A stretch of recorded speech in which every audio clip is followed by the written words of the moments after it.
함께하면 됩니다. 야! 함께하면 됩니다.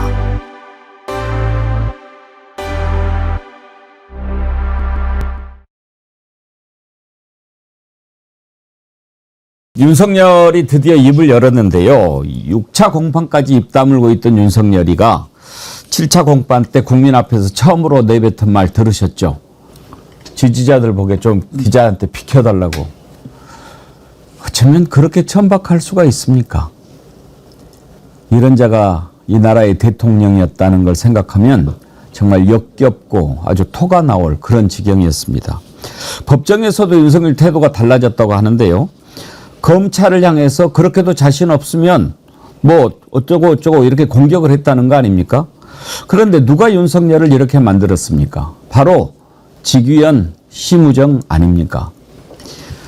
노골적으로 내란 세력 편을 들고 있는 재판장 직위원이가 윤석열을 풀어주고 느슨느슨 설렁설렁 재판을 해야 되니까 이렇게 기고만장해진 것 아닙니까? 이 틈을 놓칠세라 김용현은 보석 결정에 불복하고 버티기 작전에 들어갔습니다. 봅시다. 특검 수사 때도 이렇게 할 수 있는지. 특검은 윤석열 일당뿐만 아니라 내란 세력 봐주기에 발벗고 나선 자들도 반드시 진실을 밝혀서 법정에 세워야 할 것입니다. 다시 말하지만 3대 특검은 허물어진 역사를 바로 세우는 일입니다. 오늘 정어리모래에서 소개해 드릴 거 아주 특별한 상품입니다. 신비복숭아라고 여러분들 아세요? 이게요 1년에 딱 2주 정도만 수확이 가능하고 겉모습은 천도복숭아인데 속살이 백도복숭아처럼 하얗다고 해서 참 신비한 복숭아다.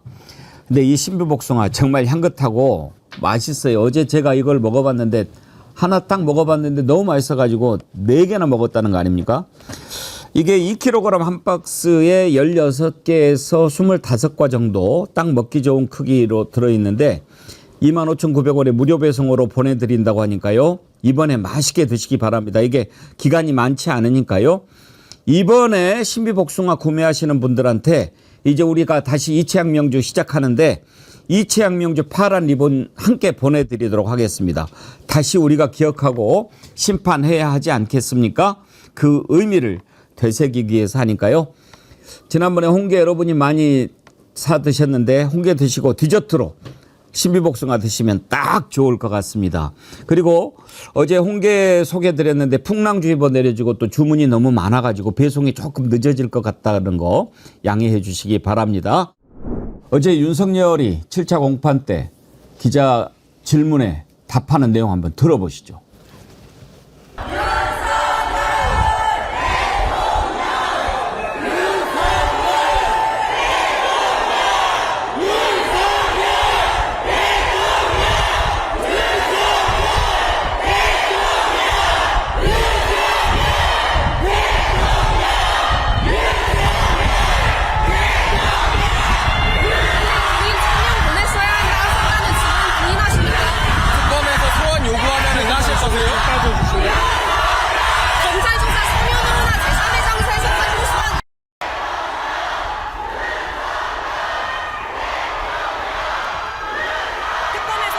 요구하면 응하실 건지 궁금합니다. 경찰 출석 요구 이번에 응하실까요? 세계 특검 모두 아니, 저 사람들 좀 보게 이 앞을 가로막지 좀 말아주시면 안 되겠어요? 네? 이쪽으로 조금 앞으로. 네? 세계 특검 모두 정치보복 특검이라고 보십니까?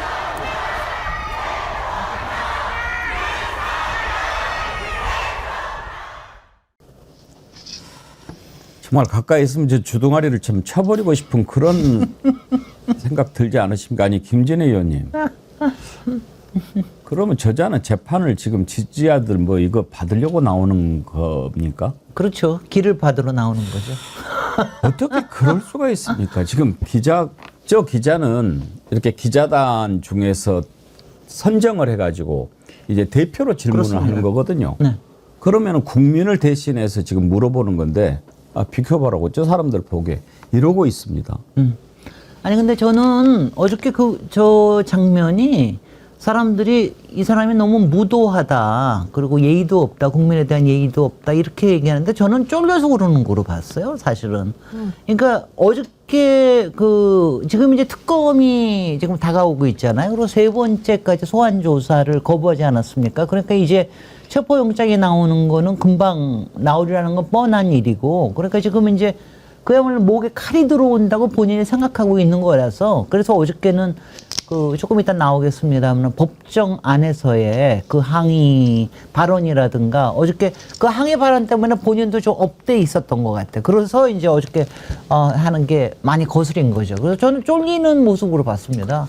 글쎄요. 쫄렸는지 어쨌는지 모르겠지만 기본적으로 우리도 인정하지는 않지만 그래도 이 나라에 대통령을 했다는 지 아닙니까? 전현 원장님. 그런데 네. 저런 자가 나와서 그동안에 한마디도 안 했잖아요. 그럼 이제 처음 하는 얘기예요. 아니, 근데 너무 뻔뻔한 게 국민들한테 이 내란 이후에 민생 폭망, 외교 폭망 이런 것에 대해서 단 한 번도 진정으로 사과한 적이 없고요. 지금도 가만히 보면 오로지 본인의 극성, 강성 지지자들만 신경을 쓰는 것으로 보이는데 쫄았다라는 표현에 저는 좀 공감을 합니다. 네. 지금 이제 특검이 곧 이렇게 활동을 시작할 예정이기 때문에 기댈 곳은 오히려 이유를 불문하고 나를 지켜주려고 하는 저 사람들이구나 좀 이렇게 착각을 하는 것 같은데요.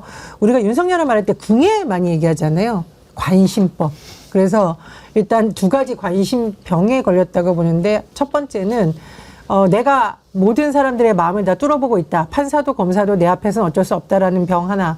두 번째로는 극성 지지층이 본인들로부터 멀어질 것에 대한 두려움이 관심을 추구하는 병이거든요. 그래서 어떻게든지 저 사람들한테 내가 당신들을 대접하고 있다는 신호를 주기 위해서 저는 약간 의도적으로 카메라 앞에서 한 발언이다라는 생각이 듭니다. 근데 문제는 뭐냐면 저걸 보는 국민들은 지금 정말 화병이 난다라는 거죠. 그래서 다분히 저는 저거 의도적인 발언이라고 봅니다. 홍선영님, 오전 오후로 부부가 쌍으로 욕 나오게 하네요. 어제 또 뭐 김건희는 병원에 입원했죠. 그것도 이따가 좀 살펴보겠는데 꼭 그런 수법을 체스키 크롬루프님 무식하고 천박한 건 부창부수네요. 정구승 변호사님, 예. 법정에서도 뭐 큰 소리 쳤다고 그러더라고요. 그 대부분 재판이 불리하게 흘러갈 때 나오는 반응입니다. 저희가 준비한 시나리오대로 아니면 저희가 준비한 대로 잘 흘러갈 때는 오히려 흥분하거나 다툴 이유가 전혀 없어요. 근데 우리가 계획한 대로 아니면 우리가 준비한 시나리오대로 흘러가지 않을 때 보통 저런 반응이 나오게 되고, 네. 말씀하신 대로 저는 대통령 재직 시절에도 그렇고 자기 전체 국민이 아니라 자기를 지지하는 일부 국민만 바라보고 하던 행동이 또 저기서 나오지 않았나라는 생각도 들고요. 그리고 그 쫄렸다는 표현이 저도 동의가 되는 게 이제 영장도 분명히 세 번이나 쳤기 때문에 이제 명분을 모두 갖춘 상태이기 때문에 더 이상 이제 법적으로 어떻게 풀어나가기가 힘들다라는 걸 본인도 알기 때문에 조금 더 정치적인 액션을 한 것으로 판단됩니다. 근데 이럴 때마다 저는 윤석열을 보는 거 참 역겹기도 하지만 직위원이 생각이 나서 아주 왜 저렇게 말도 안 되는 짓을 합니까? 직위원 때문에 아닙니까? 이게 꼭 저는 직위원 판사님도 큰 문제지만 그뿐만 아니라 저는 사법부 특히 대법원장님도 책임이 있다고 생각을 합니다.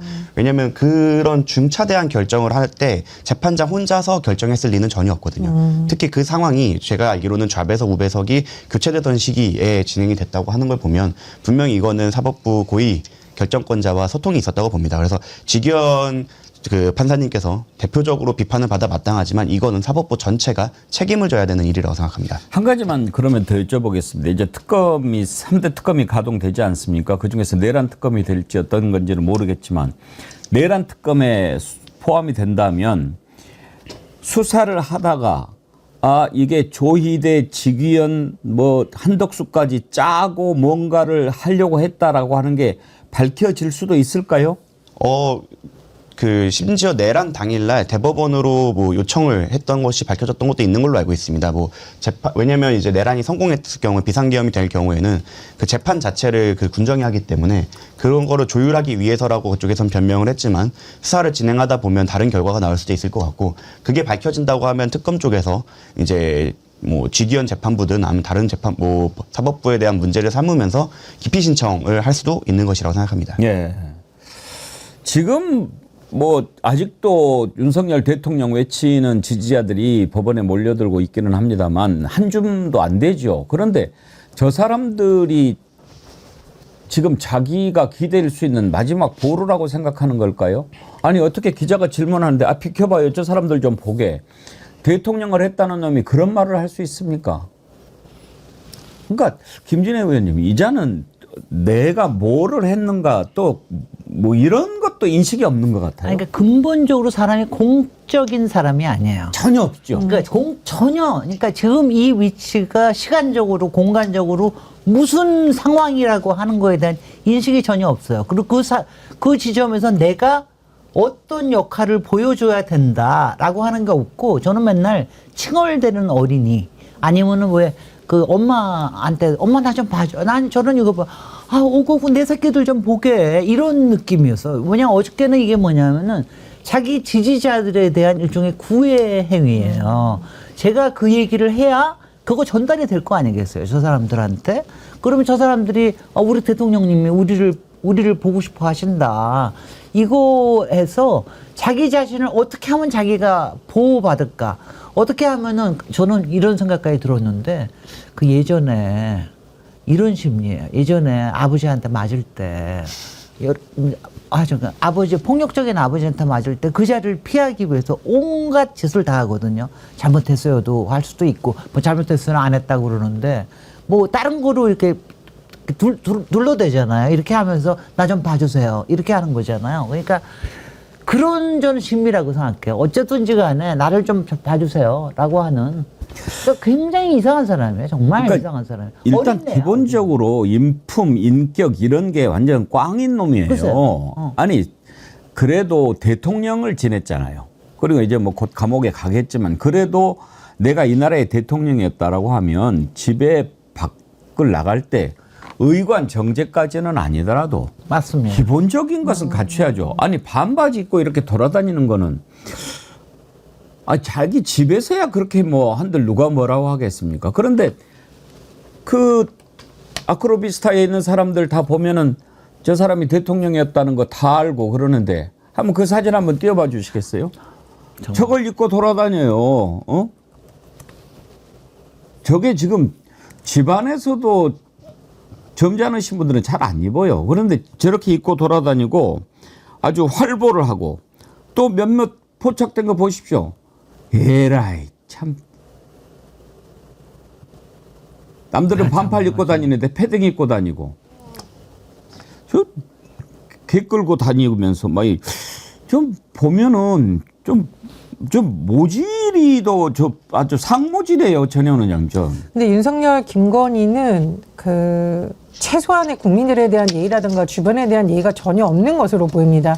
김건희도 최지영 목사님의 말씀을 들어보면 이렇게 침대 같은데 소파 같은데 누워서 사람하고 이렇게 가래침 막 뱉는 모습 보이고 그랬다라는 증언이 나온 바 있고 윤석열도 마찬가지입니다. 한편으로는 본인을 과시하고 있으면서도 한편으로는 저거는 이제 국민들을 무시하고 있는 거죠.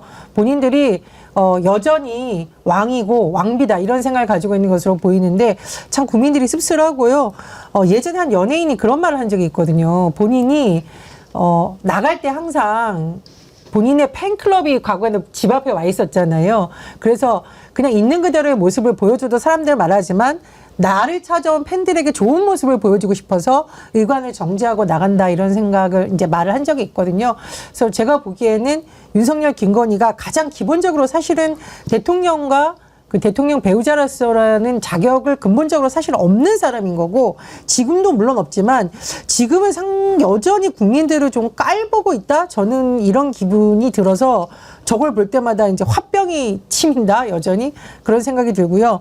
상대적으로 제가 잘 가는 식당에 여사님이 그런 표현을 하더라고요. 본인이 갱년기인 줄 알았는데 윤석열 파면되고 나서 잠이 잘 오더라. 요즘 뉴스를 보면 참 잠이 잘 오더라. 그래서 이 대통령이라는 사람이 언행이 국민들에게 얼마나 큰 영향력을 주는지를 좀 알 수 있는 대목이었습니다. 그 법률 용어에 개전의 정의라는 게 있습니다. 자기 잘못을 뉘우치고 뭐 그렇게 좀 하고 그러면은 재판부에서 형량을 선고할 때 참작을 해주는 거죠. 뉘우치는 그런 모습. 박근혜 전 대통령도 탄핵되고 파면됐지만 국민 앞에 송구하다고 사과했습니다. 그리고 수의를 입고 법정에 출석할 때마다 그 참 처연한 그런 모습 짓지 않았습니까? 그래서 시간이 갈수록 조금씩 동정하는 마음들도 생겨나고 그렇게 됐지요. 그래서 이제 다시 박근혜가 지금 살아나고 있는 건데 윤석열 이자는 도대체 개전의 정의라고를 찾아볼 수가 없습니다. 정구승 변호사님 어떻게 보면 저자는 그런 것도 있는 것 같아요. 내가 뭐 개전의 정을 비친다 한들 어차피 내란 수괴는 사형 무기징역 무기금고인데 뭐 이런 마음 갖고 있는 걸까요? 그런 마음도 있는 것 같은데 애초에 저런 사람이었다고 저는 생각을 합니다. 그러니까 길러진 엘리트, 길러진 스펙만 좋은 엘리트들의 민낯을 윤석열 전 대통령이 잘 보여줬다고 생각을 하고 잘 생각해 보시면 저분이 전 대통령일 뿐만 아니라 전 검찰총장이기도 합니다. 그리고 그때 분명 언론이나 주변 세평에서는 그렇게 나쁜 얘기가 안 돼갖고 형님이다 뭐 이런 식으로 저희가 평가를 했었거든요. 지금 다시 돌아보면 이러한 이 실체 본체를 저희가 판단하지 못했던 점에 대해서는 좀 새로운 인사검증이나 우리 언론의 비판 이런 것들에서 다시 한번 돌아봐야 이러한 참사가 일어나지 않는다. 저 사람은 지금 뭘 갖고 있어서 저렇게 국민들을 무시해서 이러는 게 아니라 원래 저런 사람이었던 겁니다.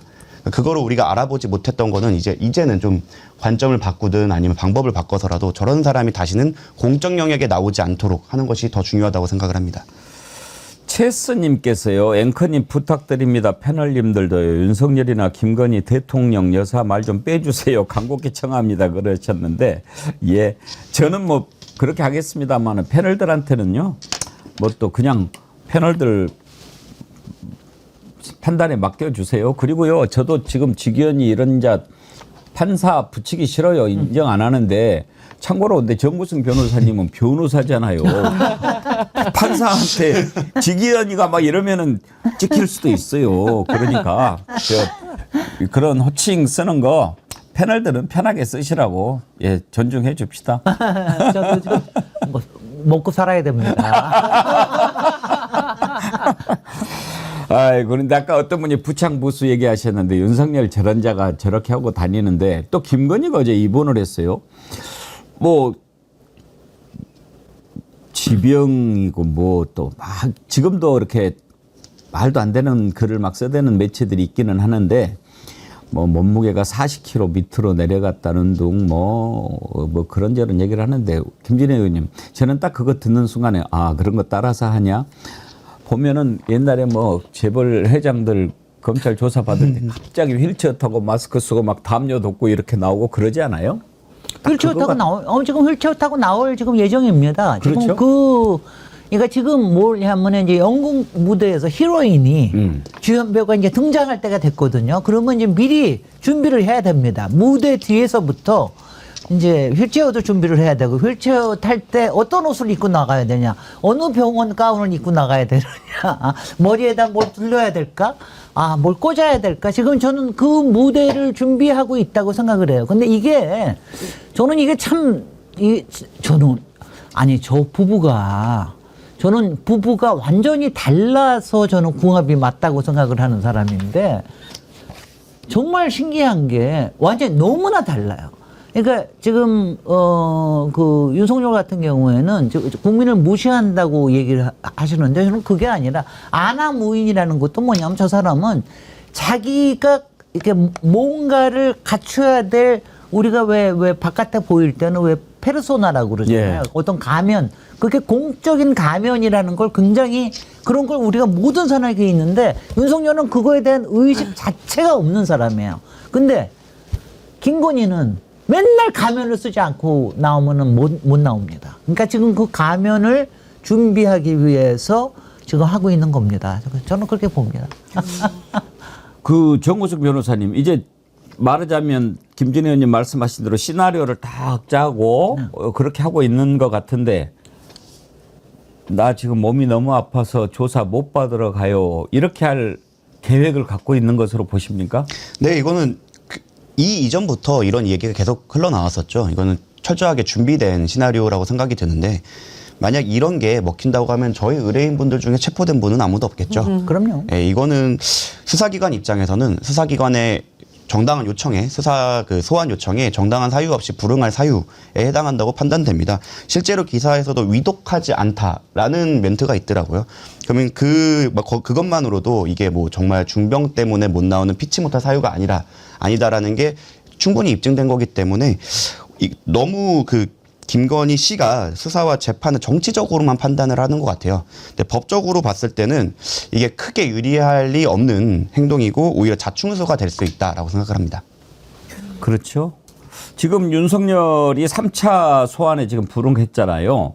그러면은 이번에는 지금 내란 관련된 거 아니고 다른 혐의로 지금 경찰이 조사하고 있는 거죠? 예. 그러면은 충분히 구속이 가능하죠? 그럼요. 이게 소위 말하는 정치인 수사의 국룰이라고 하는 게 이제 3회 영장 청구, 3회 이제 소환 통보를 하고 그다음에 영장으로 넘어가는데요. 이미 명분은 모두 갖춰졌습니다. 그리고 다른 혐의라고 하더라도 이 윤석열 씨가 이제 계속 소환에 불응을 했기 때문에 이거는 정당한 사유 없이 소환에 불응할 우려가 있다, 염려가 있다라는 거는 충분히 입증되어서 다른 혐의로도 충분히 영장을 청구할 수 있는 빌드업이 이미 모두 갖춰졌다라고 보시면 될 것 같습니다.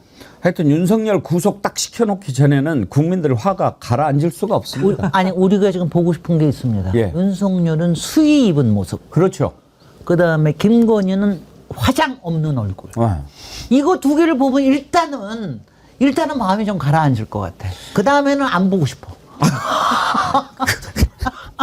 근데 김건희 병원 입원한 것과 관련해서 우스갯소리로 그런 말이 나와요. 정형외과 가서 얼굴을 뜯어 고친다? 발을 뜯어 고치려고 갔다. 지금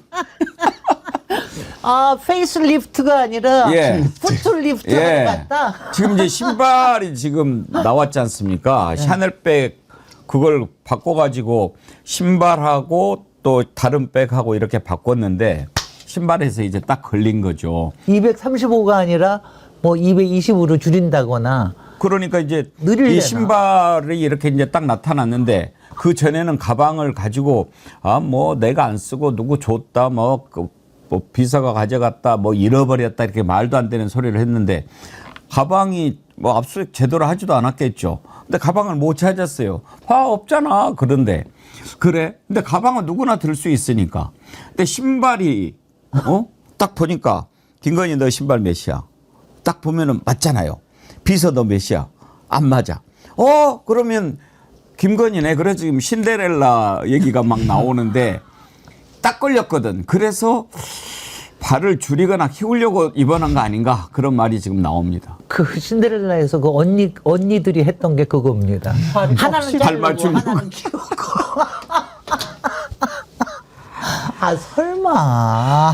이게 되게 중요한 정말. 쟁점이긴 합니다. 네. 지금 계속 수사에 난항이 있었던 게 자꾸 건진법사라는 그분께서 나는 안 줬다, 전달하지 않았다라고 하거나 다른 사람이 받았다라고 하는데 그것이 입증되는 순간 뇌물의 대상이 누구였는지가 확정이 되는 거고 그리고 그 수령 여부까지도 입증이 되는 거기 때문에 굉장히 중요한 쟁점이 될 것으로 보입니다.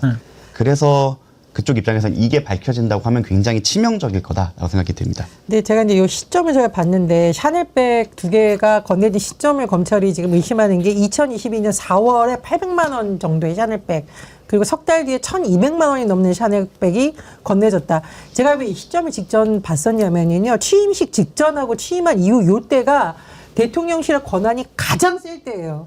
그럼 이때 샤넬백 준 사람들이 과연 개인적 친분만으로 좋겠느냐? 아니죠. 굉장히 특수한 목적, 정말 게이트에 달하는 이권 사업을 노리고 이걸 샤넬백을 주려고 한 게 드러날 수 있고 두 번째로 김 여사 수행비서, 이른바 문고리로 불리는 유모 씨 대통령실 행정관이 지금 이렇게 뭐 샤넬백 가져가서 신발로 바꾸겠다고 하는데 이 시점에 어디 감히 행정관들이 자기 마음대로 여사한테 전달하는 물건을 뭐 그러니까 자기 마음대로 할 수가 없다라는 겁니다. 제가 말한 것은. 그래서 결국은 이 신데렐라 수사라고 불리는 이거의 종착점은 김건희가 아닐까 상당히 의심이 들고요. 아무리 거짓말을 한다라고 해도 이거 지금 추적하면 다 나옵니다. 아마 샤넬 압수수색하고 이런 가격도 1년 번호로 추적하는 것으로 보이는데요. 제가 보기에 결국 신데렐라는 과연 누구일까? 조만간 전 국민 앞에 밝혀지지 않을까 생각이 듭니다. 리케이님, 순방이 배 아파서 입원한 거죠.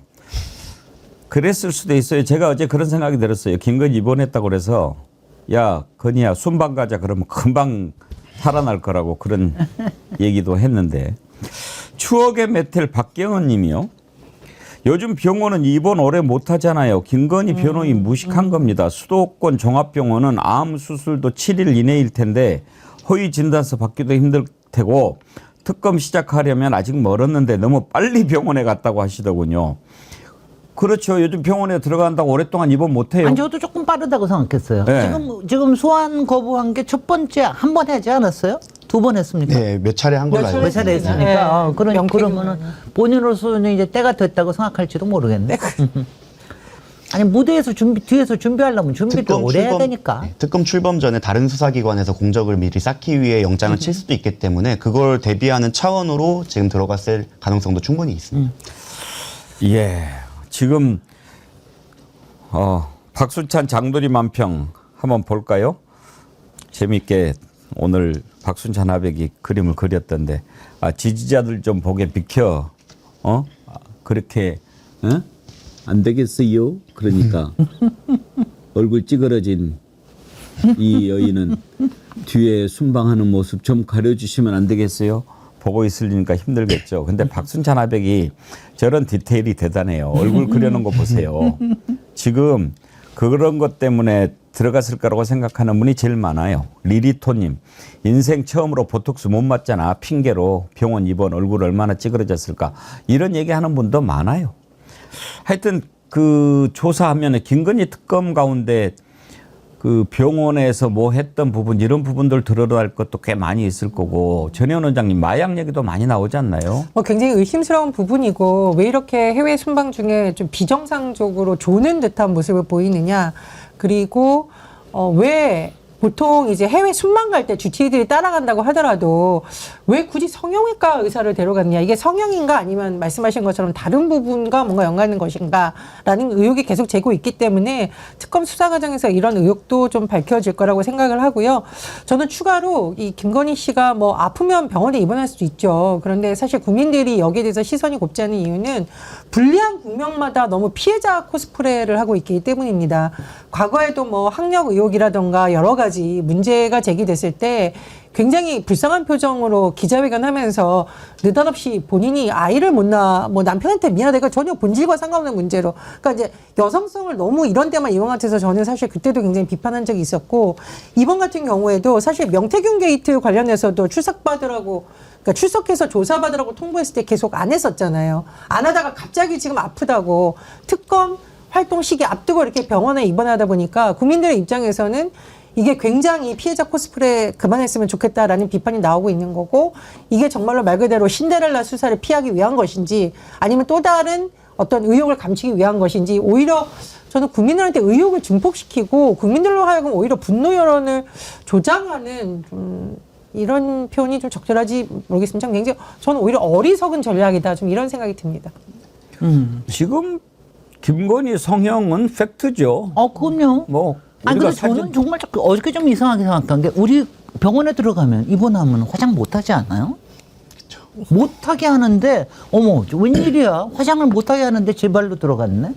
그래서 저는 좀 이상하게 생각했어, 어저께. 그러니까 그거 저기 하는 거는 아마도 상당히 아산병원하고 굉장히 오랫동안 뭐 여러 가지 뭐 치료도 받고 이랬다고 그러는데 굉장히 믿을 만한 데라서 거기서 아마 여러 가지 특권을 좀 누리고 싶어 하는 게 아닌가 이런 생각을 저는 좀 했습니다. 그런 특권을 가지고 그리고 이제 코스프레하고 나올 거예요. 저는 오히려 어떻게 보면은 이 김건희가 훨씬 더 자기 체면 치레를 하려고 그럴 겁니다. 나오더라도 모자도 쓰고 나오고 어디도 좀 가리고 나오고 박근혜처럼 보이게 하려고 열심히 노력을 하는 거는 오히려 김건희 쪽일 겁니다. 내가 그래도 포스트 레이디였어 이래가면서. 이 레토릭이 한 20년 전이었다고 하고 레거시 미디어만 있던 시절이었다고 하면 사실 먹힐 때도 있었잖아요. 그럼요. 근데 이제는 뉴미디어 시대고 너무 많은 그 올바른 관점으로 바라봐 주시는 미디어가 너무 많기 때문에 이 과거의 수단이 그렇게 잘 먹힐 거라 생각하지 않습니다. 오히려 말씀하신 것처럼 분노를 일으킬 가능성이 더 높기 때문에 저도 동의하는 바가 어리석은 전략적 판단이다.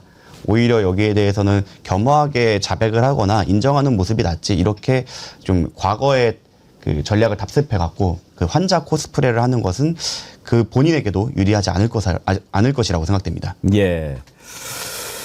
또치님께서 다시 와보니 소리 들리네 그러셨는데 아까 소리 안 들릴 때 나가셨어요. 아이고 죄송합니다. 오늘 부산이대희님이 이 글을 올려주셔서 앞부분에 소개를 해드리려고 그랬는데 좋아요와 동접자가 일치되면 무슨 일이 일어나는 줄 아십니까? 백운기 앵커의 야 기분 좋다를 또 보게 될 겁니다 그러셨는데 앞부분에 오디오 상태가 좋지 않아서 제가 염치가 없어서 좋아요 말씀도 못 드렸는데 그럼에도 불구하고 오늘 23,000명 이상 지금 동시 접속 보고 계신데 좋아요가 10,000명이 안 돼서 제가 염치가 없어서 좋아요 눌러달라는 말 안 드릴 테니까요. 누르지 마세요. 아니 근데 꼭 그러시더라고요. 제가 보니까 딱 9,500이 되면 꼭 얘기를 하시더라고요. 많을 보고 싶으신 우리 백운기 앵커님. 예. 자, 이제 이런 짓들 하고 있는데 저는 특검에 거는 기대가 정말 큽니다. 왜냐하면 특검들을 잘 뽑아놓기도 했지만 뭐 특검 혼자 하는 거겠습니까? 국민들이 이 상황을 얼마나 제대로 지켜보고 있는가. 그리고 이제는요 국민들이 모든 정보에 다 열려 있기 때문에 워낙 다 알아요. 이제 증거만 수집하면 되는 건데 이러한 부분들에서 너네들이 어떻게 했을 것이다. 그리고 이것은 어떻게 이루어졌을 것이다. 최혜병 특검 같은 경우에는 왜 일이 이렇게 일어나게 됐는지를 모르는 국민들이 누가 있어요. 지금 상식적으로 생각했을 때 정상적으로 수사를 해가지고 장관 결재까지 나고 브리핑을 하려고 하는 참에 갑자기 브리핑을 중단하라고 그러고 그래도 안 된다고 그러니까 너 항명으로 잡아놓고 알고 봤더니 윤석열이가 경로했다고 그러고 또 그 뒤에 알아봤더니 뭐 전화로 뭐 7070으로 왔다 갔다 하고 그걸 알고 봤더니 또 그 임성근하고 이종호하고 연결이 됐고 이종호가 김건희하고 연결돼 있고 다 드러난 거 아닙니까? 이제 증거만 나오면 되는 거예요. 그리고 3부 체크해봐라 이런 것도 나오고 이게 다 누구 작품이었는지 안단 말이에요. 김건희가 오빠 지금 종호 오빠 난리가 났어 빨리 살려 이랬을 거 아닙니까? 그 오빠가 어떤 오빠인지 다 아시잖아요.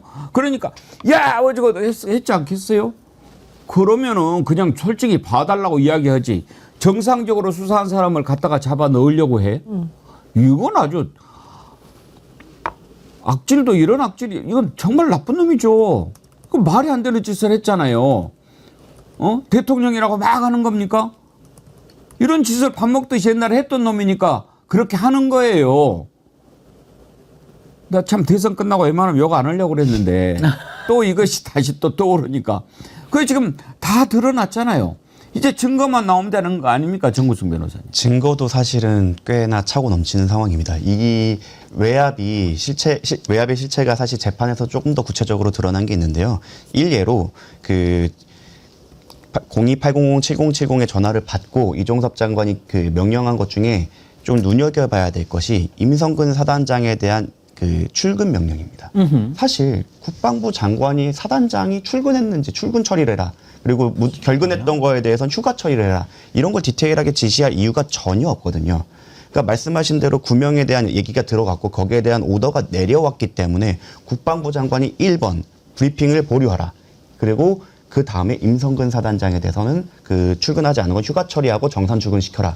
라는 내용이 들어간 것 자체가 애초에 이 과정 자체가 그 임성근 사단장에 대한 그 면피를 위해서 모든 것이 이루어졌다라는 거를 이제 방증하는 것이고요. 그리고 놀라운 점은 그 전화가 오기 전에 그 대통령실로 사실은 그 장관에게 결제했던 서류가 넘어간 흔적을 저희가 다 확보를 해놨습니다. 재판에서는 이미 다 현출이 됐고요.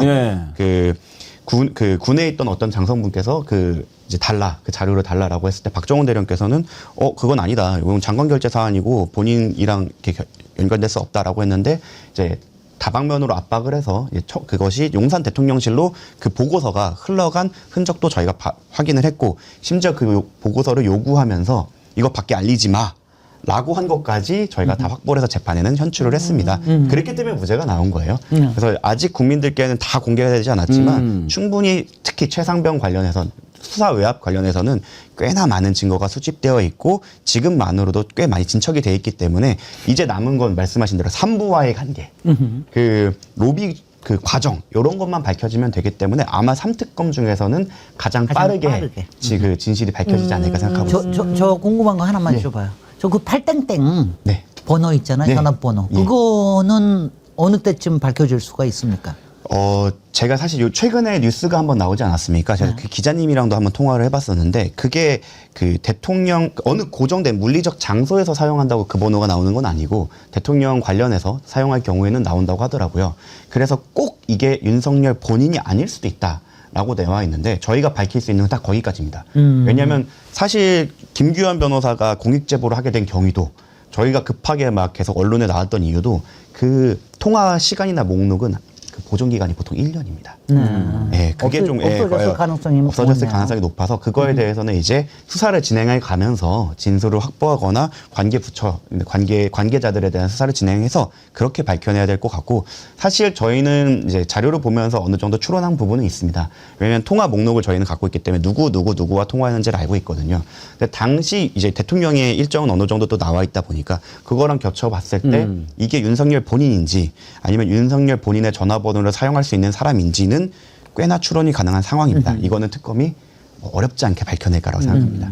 그러면은 궁금한 김에 네. 정구승 변호사님 개인적인 생각에 윤석열일 가능성, 김건희일 가능성 어느 쪽이 더 높습니까?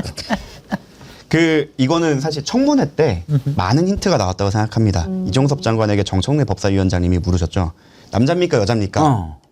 했을 때 거기에 대한 대답도 못 하더라고요. 그렇죠. 보통의 상황이면 남자입니다. 왜냐하면 대부분 뭐 그렇지 않은 경우도 있겠지만 대통령의 전화를 쓸 수 있는 사람은 보통 대통령 본인일 테니까 남자의 확률이 높겠죠. 그런데 여성이라는 말을 결코 조차도 부인을 못했다. 왜냐하면 거기서 말을 잘못하면 위증이 되거든요. 예. 저는 개인적으로는 V0가 아니었을까라고 추측하고 있습니다.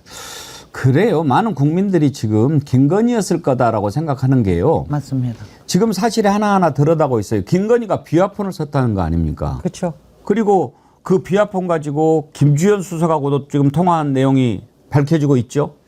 예, 지금 이제 김건희하고 김지현 당시 대통령실 민정수석하고 33분간 무려 비화폰으로 통화를 했다는데 저는 이제까지 기자 생활하면서 대통령의 배우자가 비화폰을 썼다라는 얘기를 처음 들었고 두 번째로 도대체 왜 민정수석과 통화를 했을까? 그 시점을 보니까 그 유명한 콜검 검찰들이 출장 가서 조사를 조사 받아주세요 했던 그 시점 그 앞부분이라는 겁니다. 11점. 네네. 도대체 뭘 했을까? 사실상 비화폰을 통해서 나 이거 빨리 없는 걸로 해줘. 무혐의 처리해줘. 라고 한 게 아닌가. 뭐 상당한 의심이 들고요. 두 번째 있습니다. 제가 김주현 민정수석에 대한 얘기를 이 정원이 TV에서 여러 번 했었는데 지금 떠도는 별명이 설계자예요. 설계자. 그러니까 사실상 검찰을 지배하고 있고 법무부를 지배하면서 김건희 관련한 수사는 무마 쪽으로 몰아가고 그리고 아까 말씀하신 것처럼 정권을 둘러싼 각종 의혹은 오히려 엉뚱한 생사람을 잡는 쪽으로 설계한 사람이 아니냐는 의심이 들고 있는데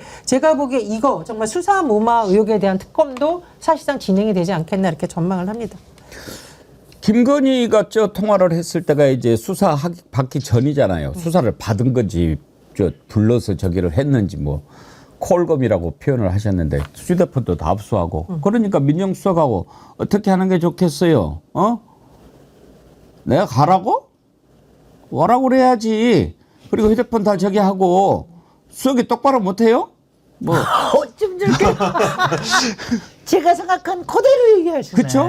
그러죠. 그랬을 거 그때 아니에요. 황제 조사하는 거 예. 그거 의논했을 거예요. 내가 성대모사만 되면 더 그러니까 이게 민정수석하고 통화를 할 정도면 실제로 장관에게도 전화를 했을 가능성이 있다 이렇게 추석이 되잖아요. 민정수석이라는 게 아시겠지만 굉장히 무서운 자리잖아요. 아니 장관한테만 국정원장한테도 하고 뭐 어디든 거리낌 없이 무서운 자리 아무데나. 김건희한테 무서운 자리가 어디 있어요? 없어요. 아무도 없어요. 윤석열이 전화를 지가 밤에 마음대로 쓰는 스타일인데.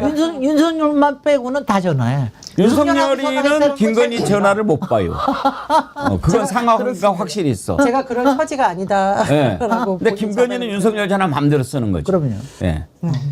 좀 02807070에서 또 주목해야 될 점은 그 원희룡 장관 보좌관한테 전화한 기록이 있습니다. 7070이. 네, 그렇습니다. 근데 그때 당시가 한참 양평이 문제가 양평. 됐죠. 예. 그렇기 때문에 저희가 진하게 의심을 하고 있고 그리고 조금 특검 관련해서 특검에 대해서 발의될 때 그 주진우 의원님께서 격렬하게 반대를 하셨죠. 예. 네. 02807070가 전화한 4명 중에 한 명이 한 명이 주진우구나. 주진우. 네. 네. 본인이 수사 대상인데 그 특검을 반대하였던 거죠. 7070은 대통령실이지만 완전히 김건희 전화했을 가능성이 크네요. 그렇습니다. 예. 아주 적절한 질문을 김진애 의원님 왜냐면 해주셔가지고 너무 궁금해요. 저도 그게 제일 궁금해요. 궁금해. 예. 너무 궁금해. 오늘 그리고 정구승 하나만 더 변호사님, 얘기해. 예. 거기서 만약 김건희가 드러난다. 네. 그러면 그 다음에 어떻게 되는 거예요? 이제 최해병 특검에서도 굉장한 핵심 인물이 되는 거고. 이종호 예. 연관성이 발표되는 그 우리가 생각하고 있는 그 그림이 딱 쓰여져요. 맞춰지는 거죠. 이제 여기서 퍼즐이. 김건희, 여기서 김건희, 여기서 예. 김건희. 저희끼리 어제 김규현 변호사랑 사석에서 이제 얘기한 거는 도대체 누가 먼저 신병을 확보할 것인가. 네. 그래서 이제 조은석 특검의 그 추진력 그리고 최상병 특검의 어떻게 보면 이미 진행된 수사 이 둘 중에 누가 먼저일까가 관전 포인트가 될 것 같습니다. 윤석열을 누가 먼저 구속하느냐? 둘 다죠. 김건희도 내란죄에 지금 수사 대상이 됩니까? 저는 충분히 그럴 거라 생각합니다. 어떤 왜냐하면 부분이 예. 딱 당일 마침 당일 그 병원 가는 일정이 있었던 걸로 보이고 비화폰 서버도 확보를 했고 여러 가지 면에서 봤을 때 그 윤석열 전 대통령이 과연 이 일을 함에 있어서 가장 자기의 국정 파트너 같았던 그 V0와 소통하지 않았을리라고 생각하기 좀 어렵지 않습니까? 그래서 그 부분도 충분히 확인이 가능할 거다. 그리고 당시 딱 시점을 또 한번 생각해 보신다고 하면 또 의문이 한번 생길 텐데 제가 그날 여의도에서 그 변호인단이 회식했던 이유가 그날이 기소일이었습니다. 명태균 씨 기소일이었고 황금폰이 검찰로 넘어갔네, 뭐 민주당으로 제공하네 이런 말이 바로 릴리즈가 됐던 그 날이거든요. 그렇다고 생각한다면 아무래도 연관성이 있다고 보는 것이 적절한 추정이겠죠. 비상계엄 선포되기 전날에 조태원 국정원장한테 문자 보냈다. 이것도 저는 아니 국정원장하고 도대체 무슨 얘기를 하려고 바로 계엄 전날에 문자 메시지를 보냈고 이런 부분도 좀 수사를 통해서 다 나오지 않을까요? 법을 바꿔가지고 특검에 한해서는 고문도 가능하다. 뭐. 오늘 막 바짝바짝 하십니다. 헌법을 바꿔. 주리를 틀어가지고 좀 맞고 불래 그냥 불래 이러면 얼마나 쉽게 되겠어요. 아니 근데 정말 화가 나는 게 우리가 그동안 인권과 또 변호 자기를 변론할 얼마나 많은 제도적인 예. 개선이 있었는데 그거를 너무나 잘 활용하는 거는 저 법기술자들이에요. 그렇죠. 너무 화가 나. 가장 법치주의를 파괴하면서 가장 법치가 보장하고 있는 권리를 최대한으로 누리시는 분들입니다. 그 정말 법꾸라지라는 표현은 사실 부족하다고 생각할 만큼 저는 저 법치주의자의 내재적 파괴자라고 생각하는 게 좀 어떻게 보면 너무 얄미울 수밖에 없는 게 그렇게 우리를 시군 사상 이런 걸로 비판을 했으면서 지금 보면은 리박스쿨이네 뭐네 하면서 자기네들이 그걸 제일 많이 해놓고 그러면서 그게 수사받을 때는 자기네들이 그렇게 비판했던 인권을 가장 앞에 기치로 세우면서 법기술을 통해서 보호받는 걸 보면 우라통이 터지고 있습니다. 아, 예. 정말요. 어제 서울의 소리 이명수 기자가 누나 병문안가요? 초심인가? 이렇게 갑자기 동영상이 뜨는 거예요. 네. 전 깜짝 놀라서 왜냐면 이명수 기자가 실제로 가끔 이제 SNS에 뭐 누나가 강원도 김치 줬다 하길래 이명수 기자 가족이 아픈가 하고 딱 봤더니 그 김건희한테? 누나가 다른 누나. 아니, 동생 누나는 이제 통화기로 공개된 적이죠. 그러니까 취재를 하러 간다를 은유적으로 표현한 것 같습니다. 저는 3대 특검이 누가 윤석열 먼저 구속시키냐 이런 걸로 경쟁하지 말고 내란 특검은 윤석열, 최혜병 특검은 김건희 이걸 이제 구속을 시키는데 그걸 누가 좀 빨리 하는가 이거를 했으면 좋겠어요. 일단 최혜병 특검이 좀 유리하죠. 증거 수집이 많이 돼 있고 수사가 좀 진척이 돼 있는 상황이니까요. 예, 맞습니다. 예. 아무튼 이런 상황까지 오게 된 것 그래요. 저는 오히려 잘 됐다 생각해요. 그동안에 직위원과 조이대 일당이 해놓은 것 때문에 마음대로 이렇게 얕은 물속에서 헤엄치고 놀았는데 그런 것까지도 이번에 드러날 수 있는 기회가 됐기 때문에 오히려 제대로 수사 안 한 부분이 밝혀지면서 왜 사법개혁을 해야 되는지 왜 검찰개혁을 해야 되는지까지도 바꿀 수 있는 그런 찬스가 주어졌다고 생각합니다. 나라가 앞으로 가려면 여러 가지가 다 합해서 선을 이루게 돼 있는 거예요. 그렇기 때문에 저는 그래 잘 됐다. 이번 특검이 그런 것도 좀 다 청소해서 국민들이 저 너무 좀 심한 거 아니야라는 생각하지 않고 아이고 이런 일도 있었네. 정말 안 되겠네. 검찰 해체가 정답이네. 대법관 수 늘리는 게 맞네. 이걸 이제 동의하게끔 만드는 것이 이번 특검의 매우 중요한 역할이라고 생각하거든요. 지금 보십시오. 우리가 어저께 직위원회가 김용현이 보석으로 풀어준다고 막 흥분했잖아요. 근데 알고 봤더니 그게 또 아니더라고요. 보석을 허가를 했어요. 그랬는데 김용현이가 안 해, 나 보석 안 나갈래 이러는 거예요. 이건 또 무슨 쏘알란가 궁금했는데 법을 아는 놈들은 그런 짓을 하더라고요. 우리는 저런 내란 주요 종사자 완전히 우두머리급인데 저자를 풀어준다고 말이 돼 그랬는데 이건 보석을 안 해도 지금 저절로 풀어지게 돼 있는 거예요. 왜? 구속기간이 끝나니까. 그런데 보석을 하면 보증금도 1억을 내야 되고 또 뭐 어떤 누구 만나면 안 된다 이런 제약 조건이 있으니까 그걸 어기면 또 다시 구속이 되니까 그걸 안 하는 거예요. 난 며칠만 좀 더 있다 가지. 그러면 구속기간 만료로 자연스럽게 풀려나가니까. 그러면 뭐런 제약도 없고 내 마음대로 할 수 있으니까. 그렇게 해서 이제 그거를 안 받는다고 하는 거예요. 이 상황이 왜 이루어졌습니까? 정우성 변호사님, 구속기간 만료일을 6개월로 잡은 것은 대체로 633 뭐라고 그러잖아요. 웬만한 범죄 같으면 6개월이면 1심 선고가 나니까 그런 거 아니에요? 맞습니다. 이거는 저는 1차적인 책임은 사법부에 있다고 생각합니다. 사실 법 쪽에서는 예견된 참사예요. 그 재판이 진행되기 시작할 때부터 저희는 경고를 해왔는데 이 정도 재판 사이즈면 최소 주 3회. 주 4회까지도 재판이 진행돼야 됩니다. 실제로 그래서 추가 배당은 안 하는 식으로 배려도 했고요. 만약에 기존의 사건이 너무 있어서 부담스럽다고 하면 사법부 차원에서 재배당을 해서 이것만 신속심리하도록 조력을 했어야 됩니다. 그런데 그런 걸 하나도 하지 않고 주 1회 재판을 했죠. 일반적인 형사사건도 쟁점이 많으면 주 1회 재판에서 6개월에 못 끝냅니다. 그리고 열람 등산에 모내하면서 시간도 당연히 잡아먹고요. 심지어 그 재판부에서는 그 변호인단이 사용한 지연 전략을 모두 다 수용해 줬어요.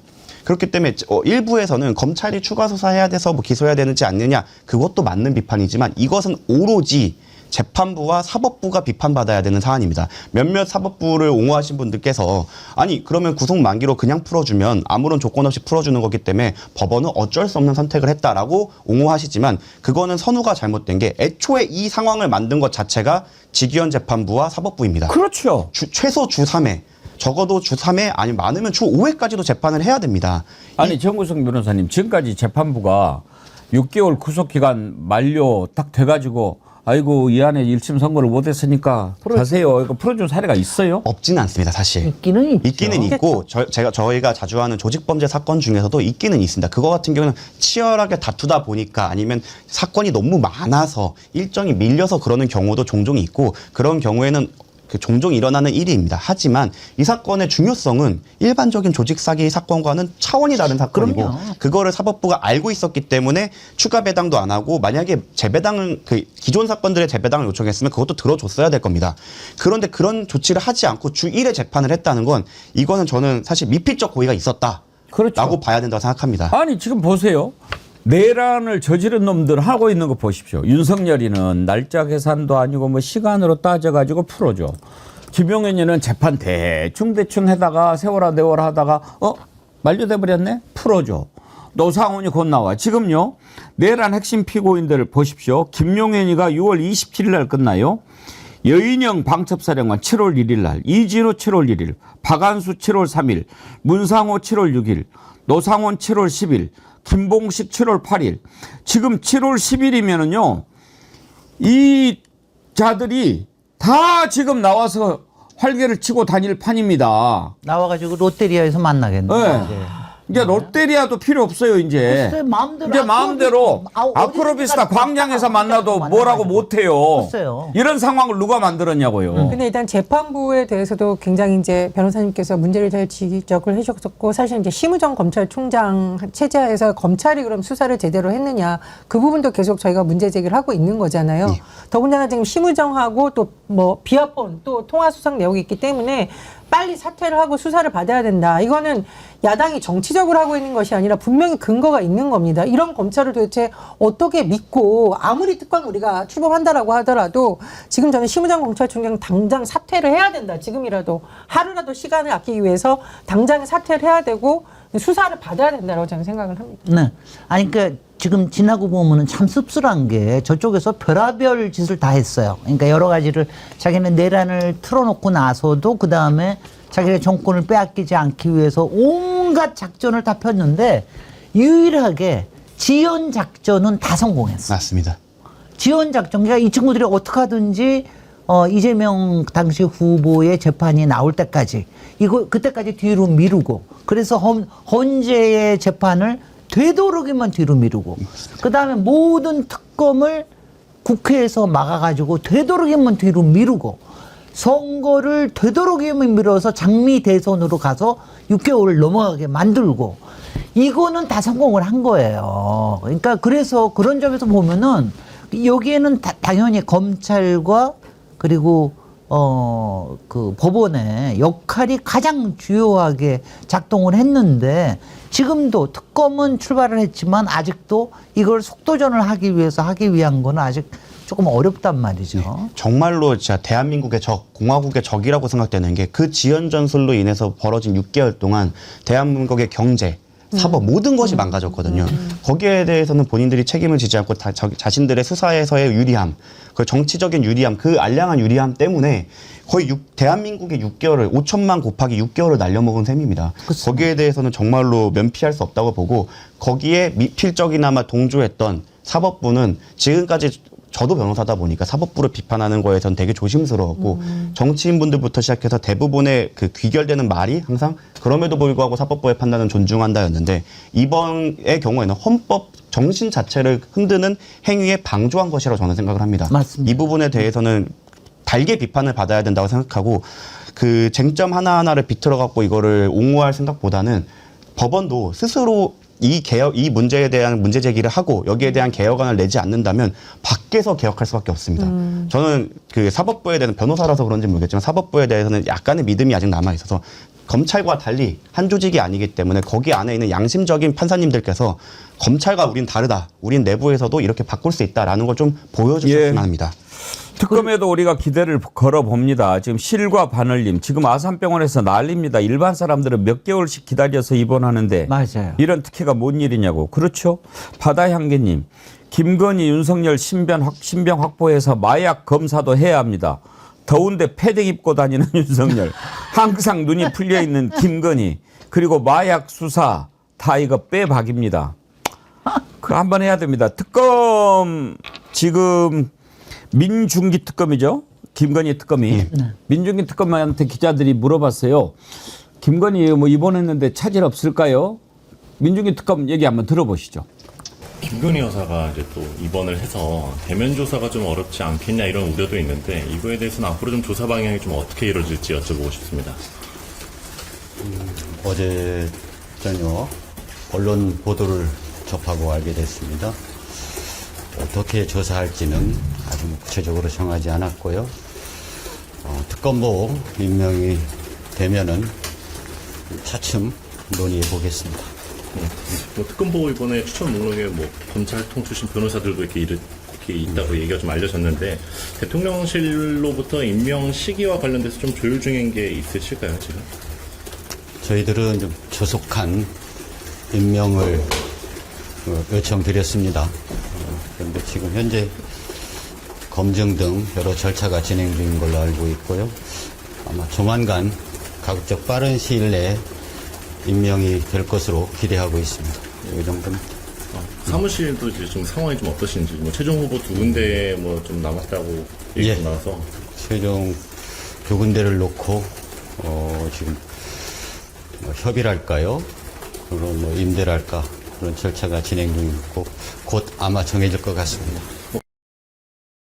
예, 지금 민중기 특검은 판사 출신이거든요. 법관 출신인데 이렇게 딱 보시면 말을 상당히 좀 절제하고 예, 신중하게 답변하는 것을 볼 수가 있습니다. 저는 저런 데서 좀 신뢰가 갑니다. 우리가 박근혜 그 국정농단 특검 때 지금 이제 지나간 얘기입니다만 박영수 특검 임명됐을 때 법조계 주변에서 우려의 목소리가 꽤 많이 나왔습니다. 어떤 거였냐면 저 자는 좀 자기 현시 욕구가 매우 강한 사람인데 아니나 다를까 거기에 팀장 윤석열 아닙니까? 윤석열이 현시 욕구 따지면 박영수보다 더하면 더하지 덜하지 않습니다. 그런데 그 윤석열이 갖다 쓴 사람이 누군지 아십니까? 그것도 한동훈입니다. 지금 보십시오. 세 사람 다 서로 자기 얼굴 내고 싶어서 난리가 난 놈들입니다. 그러니 어떻겠습니까? 그래, 박영수 지금 말로가 어떻게 됐습니까? 윤석열은 어떻고요? 한동훈 보십시오. 그런 사람들이 특검이었으니 성과 내기에 급급해가지고 지금도 말이 많이 나오지 않습니까? 박근혜가 끝났는데 태블릿 PC가 어떻고 저쩌고 깨끗하지가 않아요. 뒤처리가 지저분해요. 그렇게 해놓고 또 어디서 돈 받아 챙기고 50억씩 말이죠. 이런 자들이 특검을 하면 결과가 좋지 않습니다. 박근혜를 비록 구속을 시켰을지언정. 그런데 민중기 특검은 참 신중하고 절제된 표현을 쓰는 거, 말을 아끼는 거 저런 거 보면서 좀 신뢰가 갔어요. 국민이 주인님 이런 거지 같은 얘기 그만하고 우리 잼통령님 자랑스러운 모습 보면서 웃어보아요. 그렇게 하십시다. 이제 일부를 마쳐야 될 텐데 네, 이재명 너무, 대통령 어제 그 이재명 대통령 출국하는 모습을 봤는데 여러분은 어떠셨어요? 저는 막 울컥하더라고요. 참 그 트랩에 올라가서 이렇게 두 손을 모으고 대통령 내외가 이렇게 인사를 하는데 그러니까 그 전에 윤석열을 할 때 우리가 너무 좀 속이 많이 상해서 그랬던가 상당히 좀 보는데 울컥했어요. 혹시 그 장면 볼 수 있나요? 한번 보십시다.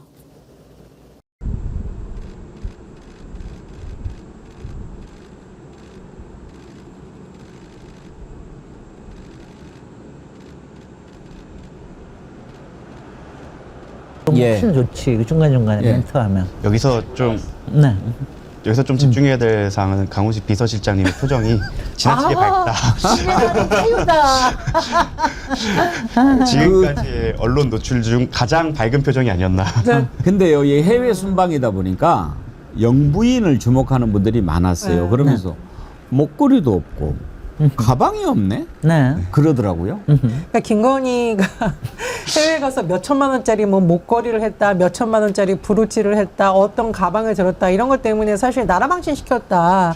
심지어 국내에서는 막 홍수가 일어나고 그 엄중한 걸 논하는 해외 순방 가서도 해외 명품숍에 다녔다 이런 것 때문에 국민들이 제발 안 나갔으면 좋겠다, 나라 망신이라고 했었는데 이제 김혜경 여사 같은 경우는 굉장히 절제된 행보를 그동안 해왔었고 이날도 보면 국민들이 보기에 참 품이 있다, 참 기대가 된다 이런 좋은 평이 많이 나온 것으로 보이고요. 울컥했다라는 그 SNS 글이 굉장히 많이 나옵니다. 그게 아마 이제 대한민국이 제대로 가고 있구나. 예. 그리고 K민주주의 해외에서 참 인정받겠구나. 그런 여러 가지 자긍심 때문에 그런 글을 많이 올린 것 같습니다. 근데 이게 원래 공식적인 의전이에요. 여성들이, 그러니까 평소에는 이제 당연히 가방이 있습니다. 근데 이렇게 이제 이거는 공식 의전이거든요. 이때는 가방을 옆에서 비서가 챙겨줍니다. 예. 그래서 아무것도 안 가지고 올라가는 게 이게 의전의 ABC를 제대로 하고 우리는 있는 의전이 거예요. 처음에는 에코백 들었다가 나중에는 샤넬백으로 바꿔드는 건 줄 알았죠. 그래서 아니 근데 어저께 제가 이걸 보면서 솔직히는 이제 이재명 대통령이 잘 모르시지만 굉장히 여러 종류의 프로토콜에 능하세요. 예. 저는 요번에 이제 외국에 나가셨을 때도 저는 기본적으로 잘 하실 거라고 생각이 되고, 그 다음에는 이제 우리가 이런 것도 있어요. 자리가 사람을 만드는 것도 있거든요. 어저께 딱 보니까 일단 이재명 대통령 이 양복 본세가 너무 평소보다 괜찮아. 그게 거기다가 우리 김혜경 여사 정말 품위 있게 우아하다는 거를 제가 어저께 이거 올라갈 때요. 예. 굉장히 기품 있게 올라가는 예. 모습입니다. 그래서 서로 간에 두 부부가 양주가 서로 의지하면서 이 자리를 올라가는 걸 보면서 어저께 울컥하실 만했습니다. 예, 아니 정말 보는데 정말 기품이 있어요. 예, 이거 참.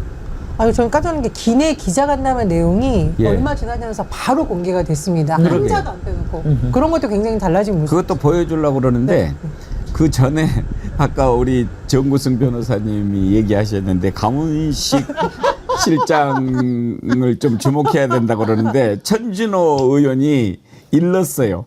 제가 저기 강훈식 실장 화나는 웃음의 의미를 조금은 짐작합니다. 13일 만에 진심으로 환히 웃는 비서실장 크크크 해방이다.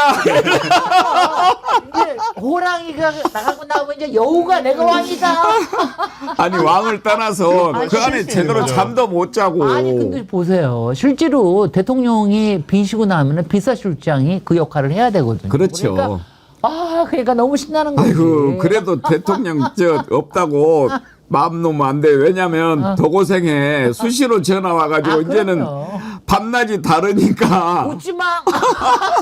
그 일정이 생각보다 짧은 걸로 알고 있습니다. 그리고 실제로 비행기를 왔다 갔다 하는 거 보면 거의 1박 3일 정도의 느낌일 거라서. 가셨나 했는데 오시는 거지 뭐. 아니 근데 글쎄 저 말이야. 사진이 저렇게 한 장만 나온 것도 있고요. 따라가는 팀과 남는 팀을 비교하는 팀도 국내 남은 팀 활짝 웃고 있고 따라가는 팀들은 다 표정이 우리는 죽었다. 예. 아이고. 아유 참. 기내에서 기자들과 해결을 했는데 그것도 오늘 제가 아침에 시간이 있어서 쭉 봤는데 참 그래 저게 소통이지. 그리고 MBC 기자한테 하는 농담도 들으셨어요? 조금 못 봤어. MBC 기자한테 저 지난번에 윤석열 저 비행기 못 탔는데 저녁 타니까 어때요? 그러시는 거예요? 아니 좀 잘하지 그랬어요. 아이고. 참. 제가 그걸 보면서 오늘 그런 생각이 했어요. 소통은 자신감이구나. 네. 그리고 내 능력이구나. 내가 거리낄 게 없고 내가 다 알고 실력이 있으니까 여유가 생기고 소통이 되는 거죠. 근데 내가 감출 게 많고 이야기하면 들통나면은 감추죠. 그럼요. 소통이 안 되죠. 근데 정말 기자들하고 허심탄회하게 얘기하고 뭘 물어봐도 다 이렇게 얘기하고 그러는 걸 보면서 소통은 자신감에서 오는 거구나. 능력에서 오는 거구나. 그런 생각을 했죠. 어제 기자회견 내용 잠깐 들어볼까요? 예. 님께서 입국하기 직전에 특검 세 분을 만났다 이런 보도도 있고 해서 저는 그 세 분 특검 아직 얼굴 한번 본 적이 없습니다. 개인적으로 이름을 알던 사람은 또 누구죠? 감사원 계시더라고요. 그 양반은 제가 제 기억으로는 성남 시청에 있을 때 공안 검사를 해가지고 내가 그때 기억이 있어요. 그때 한 번 봤던 기억이 있습니다. 그거는 전혀 본 일이 없네요. 인사와 관련해서는 제가 개인적으로 특별한 정보를 갖고 있지 않기 때문에 최대한 주변 분들의 많은 의견을 들으려고 하고 신속하기보다는 중립적인 역량 있는 사람으로. 예. 저게 이제 상당히 중요한 의미가 있는 게 특검 세 사람을 다 미리 만나 보셨나요가 아니고 만났다는 보도가 있던데라고 기자가 질문을 한 거예요. 저걸 만약에 대통령이 저기서 확실하게 컨펌을 안 해줬으면 마치 특검하고 미리 다 대통령하고 얘기가 되고 이런 것처럼 나올 수 있는 얘기를 차단을 시켰다는 데서 저기가 바로 이제 소통에 가장 의미가 있는 지점 아니겠습니까, 김진애 의원님? 아니 그러니까 굉장히 현명하게 대처를 했어요. 저런 질문은 당연히 나올 수 있는 부분인데 이 부분에 대해서 이게 정말 퍼블릭하게 모든 게 진행되고 있다는 걸 정확하게 짚어주셔서 많이 클리어가 됐습니다. 예. 네. 그리고 뭐 여유 있고 가리는 거 없고 이런 걸 보면서 저게 정말 대통령이구나. 이제 진짜 대한민국이 저렇게 만들어지고 있구나. 그러고요. 저는 어저께 저런 거에서 느끼는 게 뭐냐면 저는 이게 마음이 편안했어요. 당을 상당히 믿는구나. 민주당에 대한 신뢰가. 왜냐면 거기서 이걸 뽑아가지고 왔으면은 이거는 충분히 이거는 결정할 만한 거다. 이런 신뢰관계가 있어서 그게 굉장히 좋다. 왜냐하면 사실은 윤석열 대통령 때도 인수위에 대한 것도 서로 간에 못 믿는 눈치가 여전했거든요. 예. 누가 뭐 하나 예. 막 이렇게 했는데 굉장히 이런 신뢰관계가 있다라고 하는 게 굉장히 그래서 기분이 좋았습니다. 알겠습니다. 우리 이재명 대통령 나오니까 동접자가 좀 올라가는데 내일은 이재명 대통령 얘기를 좀 더 많이 해야 되겠어요. 예. 맞아요. 예. 오늘 이재명 대통령 얘기를 더 하고 싶지만 또 김병주 최고위원님 기다리고 계시니까 주불리 안보특강 이어가야죠. 오늘 일부 함께해 주신 김진애 의원님, 전혜원 원장님, 정구승 변호사님 수고하셨습니다. 고맙습니다. 감사합니다. 예, 우리 정의리원들이 사랑하시는 주불리 민주당의 김병주 최고위원님 오셨습니다. 어서 오십시오. 네, 안녕하세요. 오늘은 더 블링블링인데요. 네. 요새 뭐 기분이 좋은 나날이잖아요. 그렇죠. 네, 네. 요즘에 제일 기분 좋은 사람 누군지 아세요? 네. 어제 오늘 배군기? 강훈식 실장. 아, 강원식 실장. 네, 네. 대통령이 잠깐 떠나가지고 표정이 확 살았어요. 네, 네. 아마 숙제를 잔뜩 주고 가셨을 겁니다. 그냥은 안 가셨을 거예요. 네, 네. 제가 이재명 대통령하고 같이 최고위원으로서 예. 당대표 하실 때 일을 해보면은 예. 분명히 숙제를 많이 주고 가셨을 것이다. 그렇지만은 잠시 해외 나가시니까 비서실장이 아마 그렇죠. 네. 예. 그 아까 브릿지에서도 잠깐 봤는데 그 얘기 하기 전에 이번에 이제 국민 그 뭐라고 그래요? 국민 추천. 추천. 예, 예, 네. 그 엄청나게 많이 70만 명 넘게 네. 7만 명. 7만 명 넘게 네. 들어왔잖아요. 네, 네. 근데 김병주 의원님이 국방장관으로 이렇게 추천하는 게 엄청나게 많이 왔거든요. 네, 예. 혹시 누가 몇 표 추천 받았는지 이런 거 알 수 있나요? 나중에는 하긴 할 수 있겠지만 예. 지금은 아직 발표를 안 하는 것 같아요. 아, 그래요? 대통령실에서. 네. 김병주 의원님이 제일 추천이 많이 들어왔을 것 같은데. 하여튼 뭐 많이 추천은 해 주신 것 같아요. 예. 왜냐하면은 저희 주불리 김병주 유튜브 채널에도 댓글 보내면은 추천하셨다고 많이 하고 또 개인적으로 또 문자로 저한테 예. 추천했다고 뭐 인증 이런 거 추천 마지막 장면 있잖아요. 예. 그런 거 찍어 보내시는 분들도 있으시고 많은 분들이 해주셔서 고마울 따름이죠. 사실 많이 부족한데. 저도 추천했습니다. 아이고. 아이고, 그렇습니까. 너무 예. 감사합니다. 우리 김병주 의원님께서 네. 국방부 장관을 하시면 좋겠다라고 생각하는 이제 그 이유. 왜냐하면은 네. 강유정 대변인도 그렇게 얘기하더라고요. 추천인 숫자가 중요한 게 아니고 네. 왜 이 사람을 추천하는가 그 부분을 네. 잘 들여다보겠다. 네. 그리고 나중에도 그걸 이제 데이터로 쓰겠다. 그렇게 네. 얘기를 하던데 저는 김병주 의원님이 우리 이재명 정부의 초대 국방장관이 돼야 되는 이유가 첫째는 국정 철학을 확실하게 대통령하고 함께 하시잖아요. 아, 그렇죠. 누구보다도 잘 알고 예. 있죠. 네. 그리고 군을 알아야 되잖아요. 네. 근데 문민 하는데 군을 모르고 어떻게 군을 관리를 할 수가 있겠습니까? 네. 국방이 네, 네. 제일 중요한 건 네, 그렇습니다. 군을 알고 네.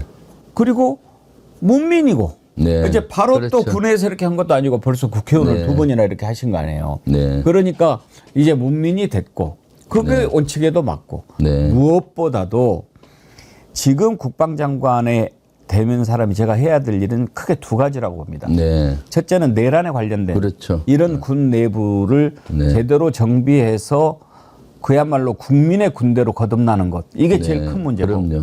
두 번째는 변화하는 남북 질서에 네. 우리 군이 제대로 또 그렇죠. 평화적으로 대응하는 거. 네. 이거를 잘할 수 있는 사람.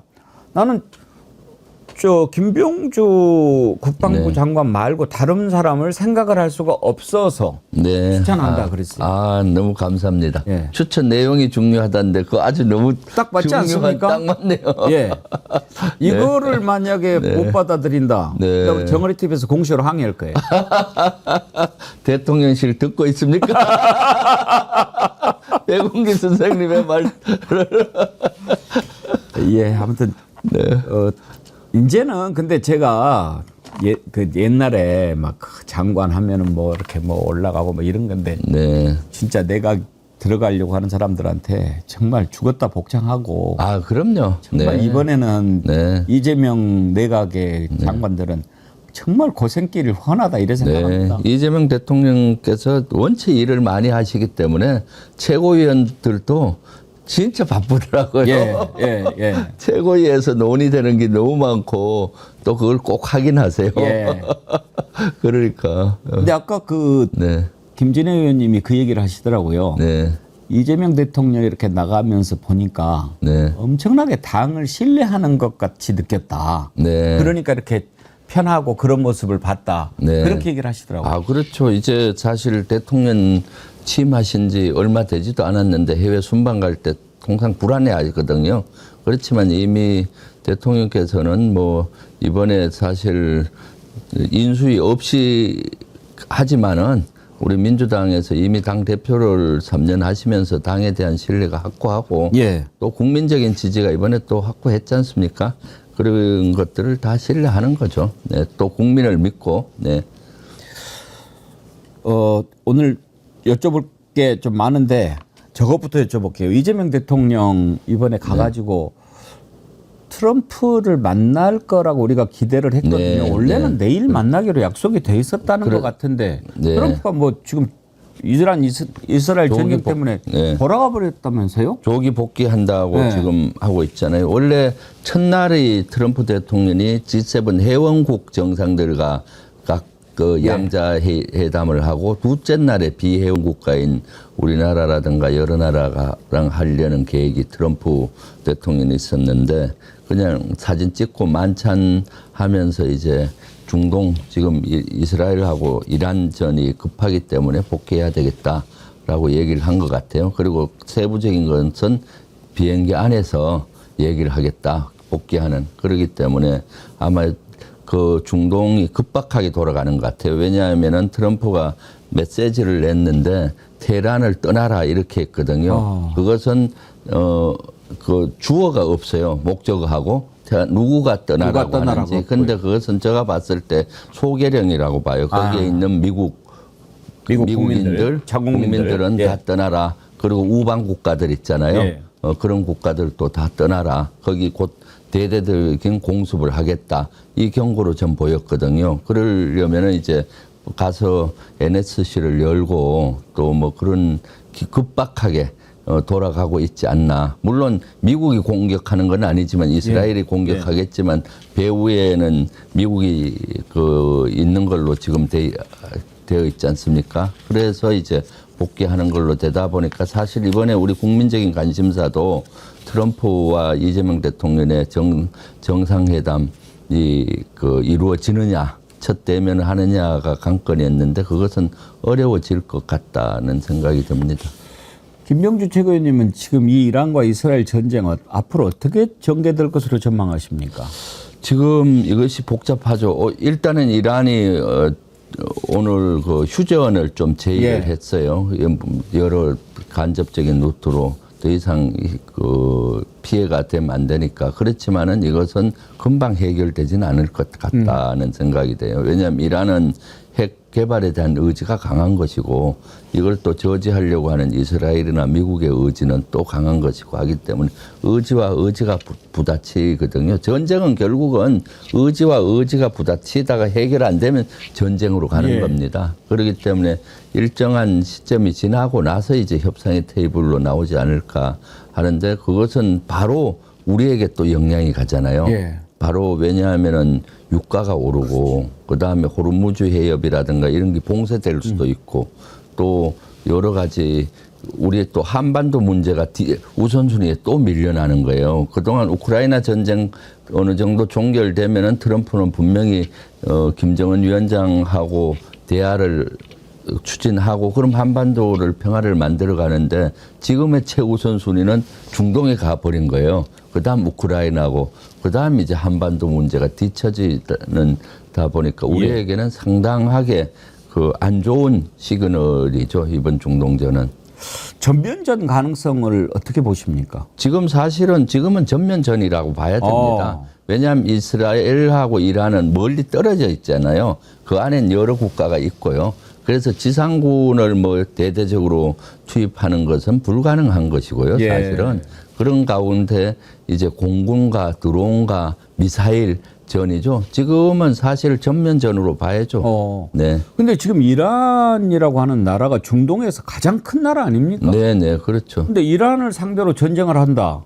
네. 그러면 이게 일단 지금 EU 같은 경우는 이스라엘 편으로 이제 돌았다고 하더라고요. 미국하고 같이. 네. 그러면 이란 주변에 있는 나라들은 반이스라엘 국가들이 많지 않습니까? 네, 이 그렇죠. 국가들이 다 합세할 가능성은 어떻게 보십니까? 예전 같으면은 중동이 다 하나로 똘똘 뭉쳐서 예. 그 중동 이슬람 국가 대 이스라엘의 예. 구도가 만들어졌는데 지금은 중동도 복잡해졌습니다. 네, 각 국가의 이해관계와 이익이 우선되다 보니까 심정적으로나 이런 거는 다 이란을 편들겠지만은 예. 직접적으로 얼마나 많은 국가가 편을 드느냐 그런 것들은 좀 두고 봐야 될 소지가 있는 것 같아요. 참전 가능성은 아직은 좀 제한적이다. 네. 이렇게 그리고 보시는 지금 겁니까? 전쟁은 전면전이라 하더라도 제한전이죠. 왜냐하면 핵에 대한 의지, 이란의 의지를 꺾기 위한 거기 때문에 핵시설이라든가 핵과학자라든가 중요 포인트 있잖아요. 거기에 국한해서 지금 이스라엘이 공격을 하고 있지 않습니까? 그러니까 전면적으로 뭐 모든 도시를 공격한다든가 그것이 아니라 그런 핵심 자신들의 의지를, 이스라엘의 의지를 관철시킬 수 있게 이란의 의지를 꺾을 수 있는 그런 데 위주로 이제 타격을 하는 것 같습니다. 이란도 이왕 전쟁을 시작한 거 내부 국민들의 동요도 있고 이제 지지 기반에 대한 그런 문제도 있기 때문에 쉽게 항복이야 하겠습니까? 아, 그럼요. 이란은 진짜 중동에서 대국이잖아요. 맹주인데. 맹주이고요. 사실 이슬람의 맹주라고 봐도 과언이 아니죠. 그렇기 때문에 쉽게 항복할 수 있는 건 아니고요. 일정한 시점이 되면은 일시 휴전을 하고 또 협상을 하겠죠. 항복 이런 거보다는 핵협상이라든가 협상 테이블에 올 것이고 또 거기 아니면은 간헐적으로 또 미사일 공격이 이루어지고 하는 거거든요. 그래서 의지와 의지의 충돌이 되는데 바로 꺾이지는 않는다. 그렇기 때문에 이것은 장기화로 갈 것이다라는 생각을 하고 있습니다. 한 가지만 더요. 이제 우리 네. 경제에 미칠 영향 걱정이 되지 않습니까? 네. 그런데 지금도 보면 코스피가 3,000을 향해서 계속 질주하고 있어요. 네. 오늘 또 0.34% 올라서 2,956.78인데 중동 전쟁이라고 하는 악재가 있음에도 불구하고 우리 코스피 시장이 이렇게 올라가고 있는 이유는 어떻게 봐야 될까요? 그것은 사실은 이것이 지금 아직 장기화되진 않았잖아요. 그렇기 때문에 지금 이재명 대통령, 이재명 정부에 대한 긍정 시그널이 저쪽 부정 시그널보다 중동에서 오는 것보다 더 강한 거죠. 예. 우리 이재명 정부 들어서서 그만큼 더 투자자라든가 그는 투자 자금들은 더 신뢰한다는 거죠. 좋아질 것이다. 중동이 어느 정도 부정적인 요소가 있지만은 그걸 극복하고 더 나아질 것이다 하는데 이것도 저는 우려되는 것이 이란, 이스라엘 그것이 조금 더 장기화되면은 예. 바로 국제적인 펀더멘털이 많이 나빠지거든요. 그럼 이제 우리에게도 나쁜 영향이 오기 때문에 빨리 조기에 좀 휴전을 하고 예. 정치적으로 해결을 했으면 좋겠다라는 생각을 하고 있습니다. 예. 네. 방금 속보가 하나 들어왔는데 한일 회담은 상당히 개최가 진척이 있다고 합니다. 네. 한미 회담은 이제 확인 중인데 아마 트럼프가 조기 귀국하면 한미 회담은 이번에는 어렵지 않겠나 싶고요. 네. 한일 정상회담은 구체적인 진전이 있는 것으로 알고 있다. 이렇게 대통령실 관계자가 밝혔는데 이 정도 레토릭이면은 한일 회담은 성사 가능성이 매우 높다고 봐야 네, 되겠네요. 한일 정상회담은 저는 가능할 거라고 봅니다. 예. 네, 거긴 지금 벌써 호주와 예. 정상회담을 했고 남아공하고 했고 그런데 다 거기는 여러 나라가 왔기 때문에 미리 예측이 어려워요. 예. 저도 다자 회의에 여러 번 군 현역 때 가보고 예. 연합사 부사령관 할 때 뭐 이렇게 가보면은 그때 계획을 해요. 오후에 좀 빕니까? 시간, 좋습니다. 2시 합시다. 예. 하고 또 다른 나라하고 하고 그래서 미리 예견이 어렵습니다. 그리고 거기는 그것만인 게 아니라 회의가 중간중간에 있거든요. 세션벌 예. 회원국끼리 회의도 있고 비회원국 참가하는 회의도 있고 뭐 회의가 진행되는 사이사이에 중간중간. 이렇게 진행이 되는 거기 때문에 사전에 시간을 짜기는 어렵다. 네. 그렇지만 아마 일본하고는 충분히 어떤 그런 걸 빼더라도 시간을 할애할 걸로 보입니다. 그렇죠. 그리고 뭐 네. 정상회담이라고 하는 게 이제 사전에 충분히 조율하고 의제도 정하고 이렇게 해야 되는데 네. 이번 짧은 기간에 이렇게 보는 것은 이제 새로 대통령 네. 되셨으니까 네. 인사도 하고 그렇죠. 안면 트고 네. 봅시다. 네. 이런 정도 하는 것이 큰 의미가 있는 거죠. 그렇습니다. 주로 예. 인사하고 거기서는 뭐 의제가 심각한 의제라기보다는 예. 그렇습니다. 그런데 가면은 이런 회담장이 여러 개가 있습니다. 그냥 그 회의실에. 예. 그럼 회담장도 예약을 해서 가면은 평상시 이제 양계 국가 기놓고 맡기는 형식이 아니라 예. 간단히 이런 스튜디오 정도 크기에 예. 앉아서 이렇게 한 20분 얘기하고 또 다음 스케줄 하고 하기 때문에 상견례 정도고 그렇죠. 네, 앞으로 어떻게 잘해보자. 그리고 앞으로 뭐 초대하고 이런 거 있지 않습니까? 그런 정도가 되지 않을까 싶습니다. 그렇죠. 네.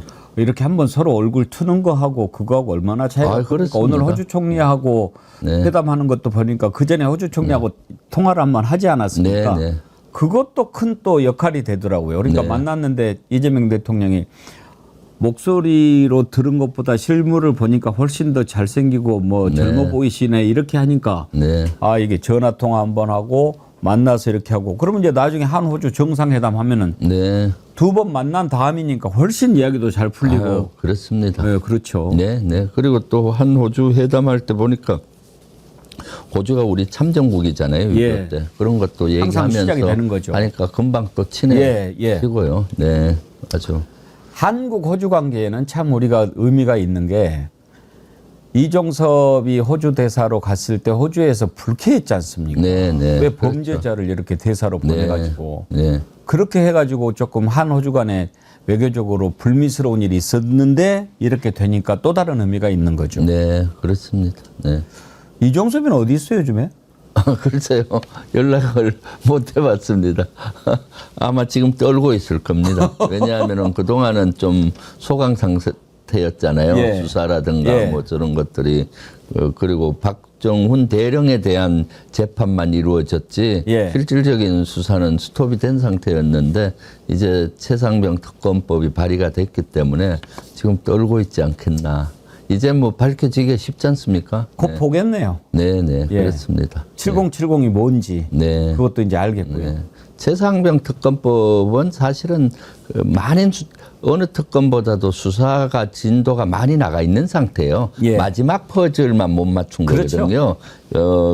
윤석열이가 경로를 해서 뭐 그 전화로 이렇게 이종섭한테 지시로부터 시작이 됐다.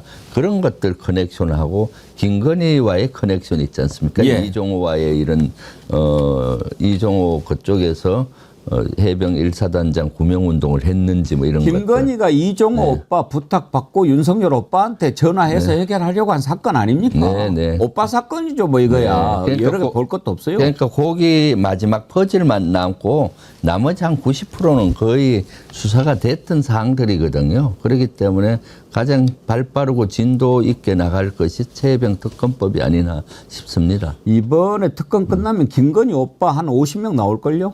네. 그렇죠. 근데 김건희 입원했다고 그러는데 뭐 혹시 들으신 얘기 있어요? 어디 아프대요? 뭐 글쎄요. 그건 뭐 보나마나죠? 보나마나죠. 예. 저 이제 아프다는 수사하고 핑계 대고. 뭐 그걸 피하기 위해서 하는 그거가 아닐까 생각이 드네요. 네. 아니 근데 아까 이제 브릿지에서 봤는데 김병주 최고위원님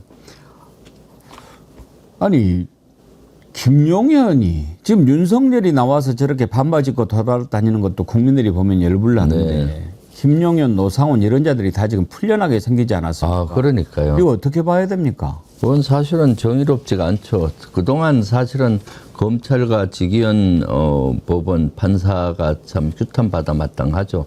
왜냐하면 6개월 이내에 일단 지기현 같은 경우는 심의가 기간이 부족했다는데 그러면은 일주일에 한 2-3번이라도 해서 빨리 진도를 하든가. 예. 검찰 같은 경우는 이런 사항이 6개월이면 풀려난다는 걸 당연히 알면은 다른 추가 건수가 많았잖아요. 예. 김용현 같은 경우는 지금 내란 주요 종사자 플러스 직권남용 2개일 텐데 나머지가 또 많은 추가적인 범죄 사실이 나온 것들이 많지 않습니까? 예를 들어 핸드폰이나 뭐 각종 증거를 인멸하려고 했다, 뭐 비아폰을 빌려줬다, 뭐 등등 그런 걸로 추가 기소할 수 있었거든요. 예. 검사. 그러면 계속 연장을 할 수가 있는 것인데 그런 것들이 검찰이 제대로 하지 않고 지금 이 상황까지 간 것은 검찰도 큰 문제고 직위원 법원도 참 문제죠. 네. 지금 다시 구속을 할 수 있는 방법이 없는 것도 아닙니다. 이런 네. 의견을 주는 분이 있어요. 네. 내란 특검법 2조 1항 6호를 보면 군사 반란죄가 명시가 돼 있다는 겁니다. 네. 그 군형법 5조에 병기 휴대 작당하여 반란한 자. 네. 근데 김용현이 군사 반란죄 중요 임무 종사자 아닙니까? 그럼요. 그리고 헌재가 윤석열 파면 결정문에 군사 반란 사실을 적시했으니까 네. 이거를 증거로 지금 추가 기소 구속영장 청구하면 얼마든지 재구속이 가능하다는 겁니다. 네, 같은 사유로 안 한다 하더라도 이번에는 군사 반란죄로 엮으면 된다는 거예요. 네.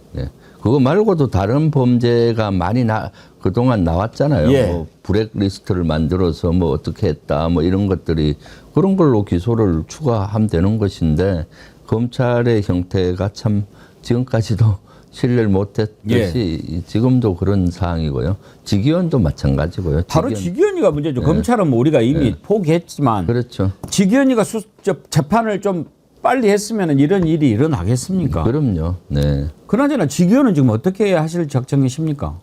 글쎄요.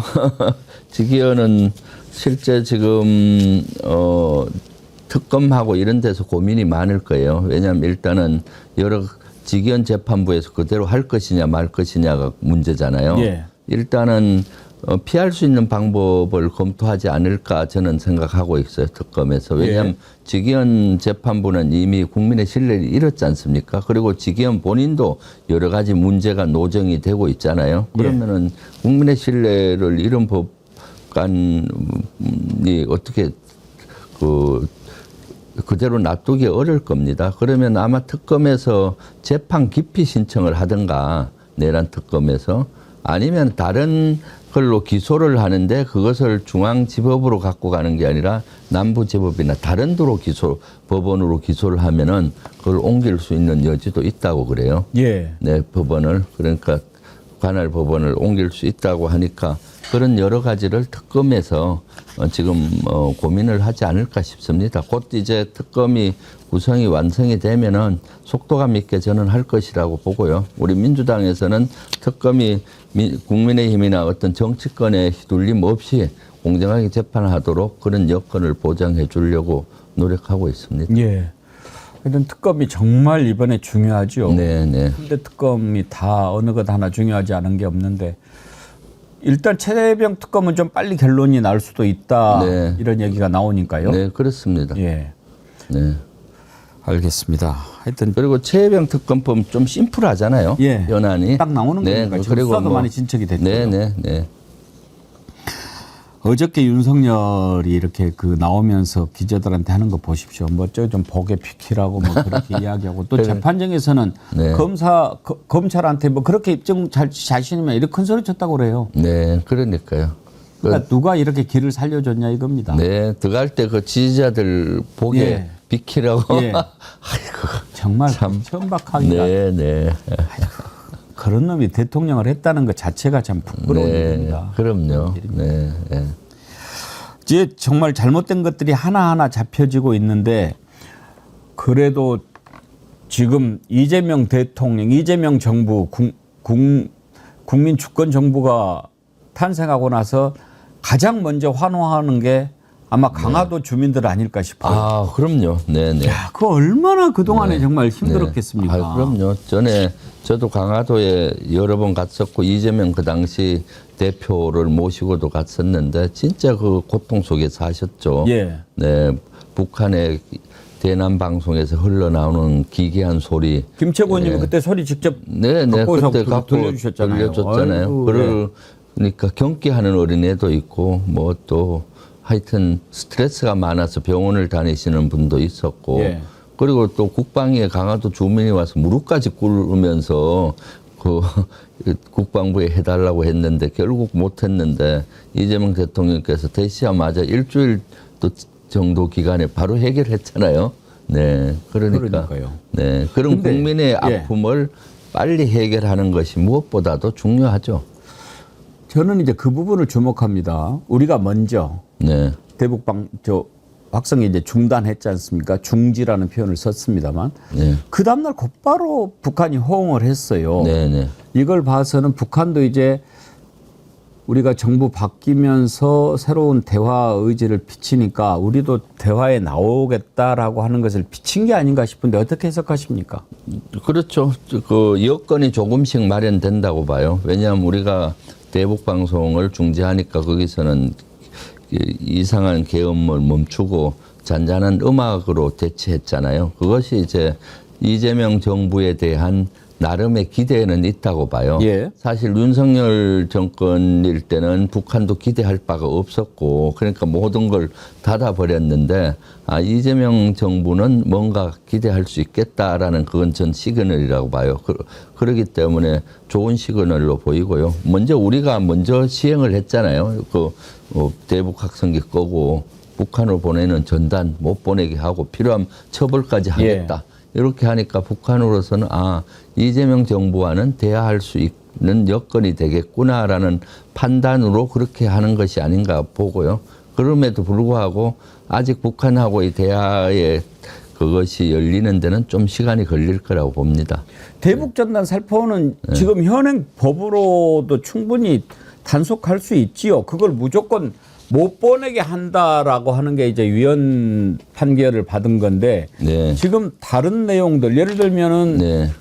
그 풍선을 그쪽으로 보내려면 고압가스 써야 되잖아요. 그렇죠. 그러면 네. 고압가스 관리법도 네. 위반되는 네. 거고. 예. 그다음에 그쪽에 이제 위험하니까 재난 지역으로 네. 무슨 지역이죠? 뭐 그런 지역인데 네. 그걸 무단으로 재난안전법이라든가 사실 그 풍선을 통해서 전단을 보내는 것은 통제할 수 있는 법이 많아요. 예. 먼저 안전법이 위반이 되는 거고 그것을 하려면은 허락을 맡아야 되고 예. 허락받지 않는 건 다 항공안전법에 위반이 되는 거고 재난안전법에도 위반이 되는 거고 그거 하려면 헬륨이나 가스를 갖고 가야 되잖아요.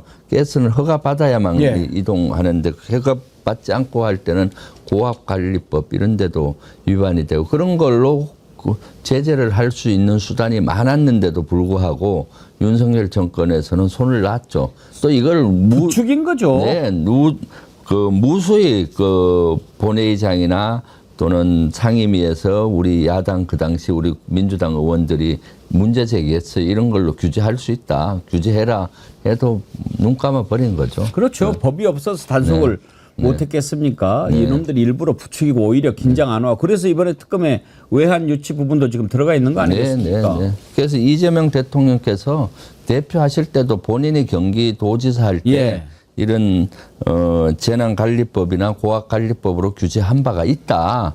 그래서 저희들도 연구를 그때 많이 했었거든요. 그런데 손 놓고 있었는데 이재명 정부 들어와서 이거를 막아서 최우선이 국민의 안전이잖아요. 접촉 지역의 국민도 우리 국민 아니겠습니까? 그래서 국민의 안전이 최우선하고 있는 이런 정책을 효능감 있게 펼치고 계시다. 이재명 대통령께서 그렇게 보여지죠. 네.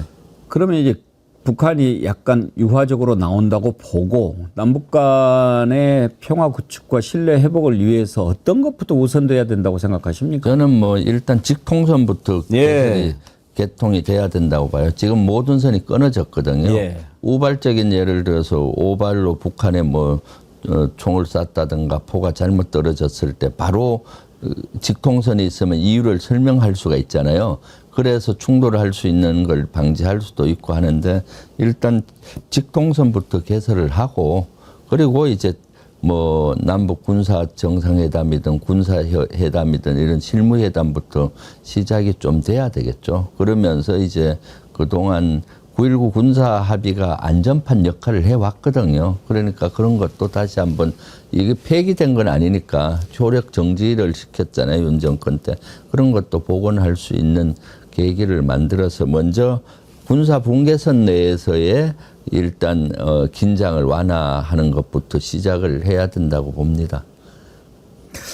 이제 그렇게 되면서 하나하나 풀려야 될 텐데 무엇보다도 이제 러시아하고 우크라이나 전쟁이 큰 변수 아니겠습니까? 네, 이게 빨리 끝나야 남북 간에 뭔가 대화 채널을 복원한다든지 뭔가 오고 가지 않겠습니까? 네, 그렇습니다. 그것이 우크라이나 러시아전이 어느 정도 종전이 돼야 러시아와 북한 내 밀접 관계도 조금 멀어질 거고 트럼프 입장에서도 러시아와 그 우호 관계를 유지하면서 북한하고 대화의 길을 열 수가 있고 그쯤 돼야 또 북한은 우리하고 대화하려고 할 겁니다. 그런데 예.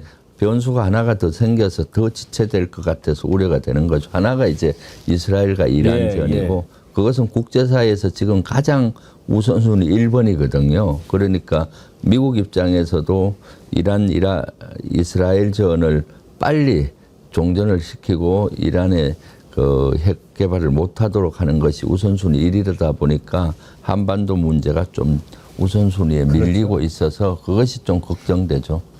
그것과 관련해서 한 가지만 더 여쭤보고 싶은 게 트럼프가 대통령 취임하고 나서 계속 김정은한테 친서를 보내려고 했는데 아예 수치를 거부했다고 하거든요. 네, 네. 그 이유는 뭐라고 봐야 될까요? 그건 러시아 눈치를 보는 거죠.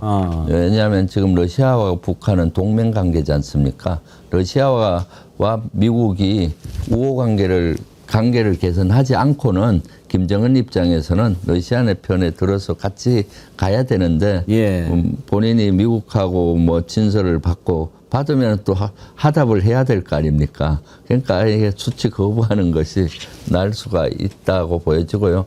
미국의 가치는 북한 입장에서 보면 문재인 정부 때는 대단히 높았어요. 자기들의 경제 체제라든가 고립에서 출구가 미국과 대한민국이었는데 우크라이나 전쟁이 일어나면서 러시아로 출구가 생겨버렸기 때문에 그 러시아와의 동맹 관계를 유지하면서 본인들의 군수품 총 무기들을 러시아에 제공하고 파병했기 때문에 필요한 거는 러시아로부터 많이 제공을 받을 거라고 봅니다. 그러다 보니까 미국의 가치가 문재인 정부 때보다 낮아진 겁니다.